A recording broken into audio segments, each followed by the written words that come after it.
أعوذ بالله من الشيطان الرجيم بسم الله الرحمن الرحيم نحمده ونصلي على رسوله الكريم أما بعد فقد قال الله تعالى في القرآن المجيد والفرقان الحميد أعوذ بالله من الشيطان الرجيم بسم الله الرحمن الرحيم ربي زدني علما صدق الله العظيم கண்ணியமிக்க அல்லாஹுவின் நல்லடியார்களே, பெரியோர்களே, தாய்மார்களே, நமது மதரசா மாணவர்கள், நீல் இஸ்லாம் சுன்னத் ஜமாத் மாணவர்கள் குர்ஆனுடைய தஜ்வீதை உடைய சட்டத்தை படிப்பதற்காக பயிற்சி செய்கின்றார்கள். அஹ்காமு தஜ்வீது சட்டங்களை படிப்பதற்காக வேண்டி பயிற்சி செய்கின்றார்கள். நாமும் அறிந்து குர்ஆன் ஷரீஃபை நாயகம் ஸல்லல்லாஹு அலைஹி வஸல்லம் எப்படி தஜ்வீதான முறையிலே அழகான முறையிலே ஓதி அல்லாஹ் இடத்திலே நன்மைகள் பெற்றாங்களோ அது மாதிரி தஜ்வீத் பிரகாரம் குர்ஆன் ஓதுவதற்கு அல்லாஹ் தௌஃபீக் செய்வானாக. ஆமீன். அஊது பில்லாஹி மினஷ் ஷைத்தானிர் ரஜீம். பிஸ்மில்லாஹிர் ரஹ்மானிர் ரஹீம். அஹ்காமுத் தஜ்வீத். தஜ்வீதின் சட்டங்கள். தஜ்வீத் முறைப்படி குர்ஆனை ஓதுவது வாஜிபாகும். நபி ஸல்லல்லாஹு அலைஹி வஸல்லம் அவர்கள் சஹாபாக்களும் தாபீன்களும் முன்னோர்களும் தஜ்வீதின் அடிப்படையில் குர்ஆனை ஓதி வந்தார்கள். நபி ஸல்லல்லாஹு அலைஹி வஸல்லம் அவர்கள் பாரம்பரியமாக வந்த முறைப்படி தஜ்வீது படியும் நாம் ஓத முடியும். தஜ்வீது முறைப்படி குர்ஆன் ஓதுவதற்கு 5 சட்டங்கள் இருக்கின்றன. ஒன்றாவது, நபி ஸல்லல்லாஹு அலைஹி வஸல்லம் கூறினார்கள், பாரம்பரியமாக ஓதும் முறைகளை ரீதியாக குர்ஆனை அழகாக ஓத வேண்டும். இரண்டாவது,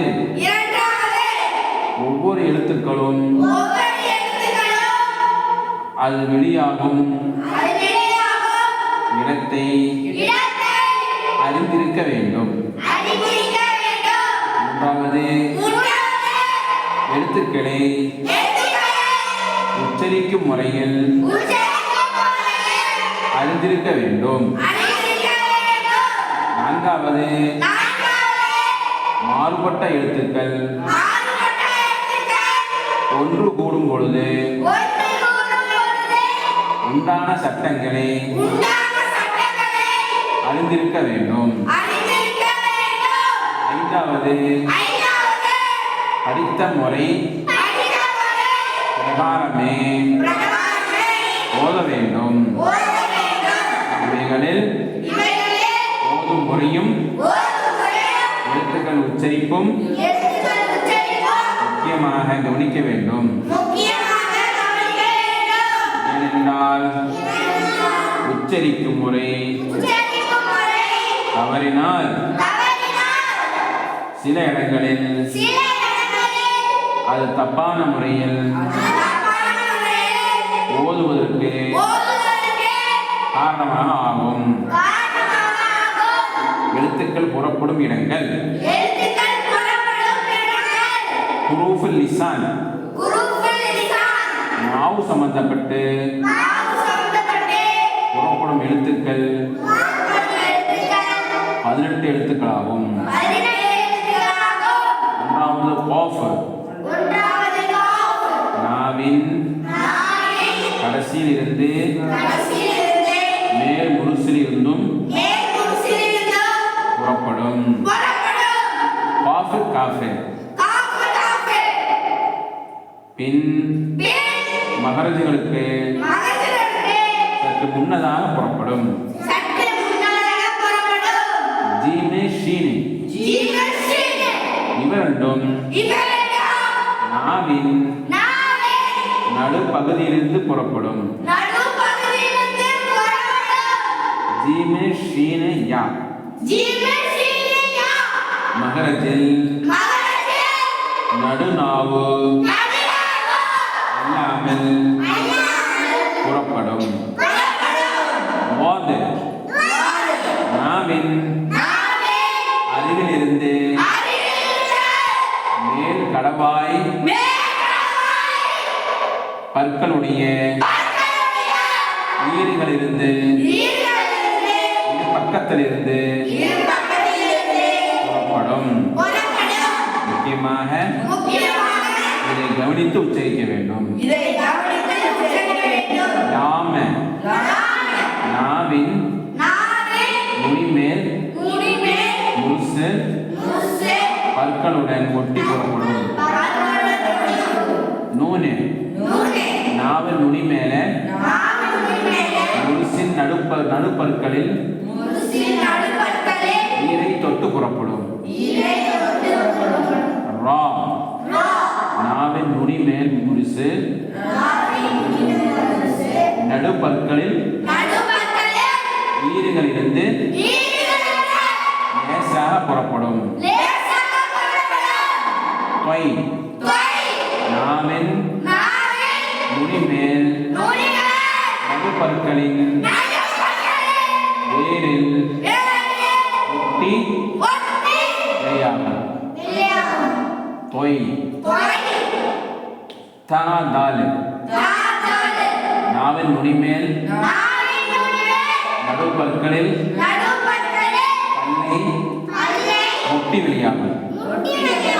லோது நாவின் நுனி மேலே நடுப்பற்களின் ஓரங்கள் இருந்து வெளியாகும். சா நுனி நாக்கு மேலுள்ள நடுப்பற்களின் தலையை முட்டி லேசான காற்றுடன் வெளியாகும். சா தாலே வெளியாகும் இடத்தில் காற்று இல்லாமல் வெளியாகும். சோது இம்மூன்றும் நுனிநாவிலிருந்து கீழ்ப்பற்களின் நடுவிலிருந்து வெளியாகும்.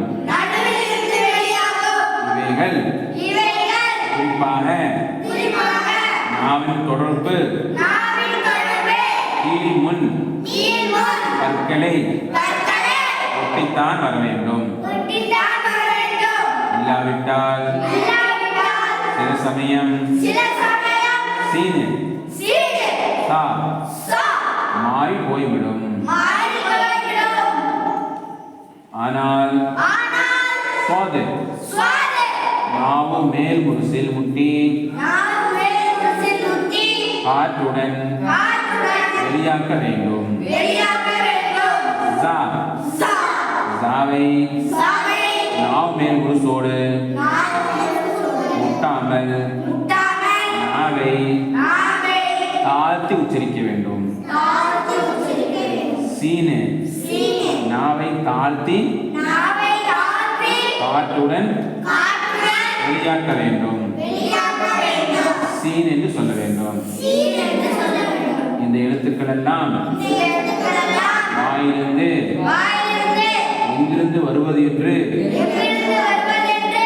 நல்ல முறையிலே அறிந்து அழகான முறையிலே ஓதுவதற்குத்தான் தஜ்வீது என்று சொல்லப்படும். நம் அனைவரையும் தஜ்வீதை படித்து அதன்படி குர்ஆனை நபி அவர்கள் ஓதுவதனை போன்று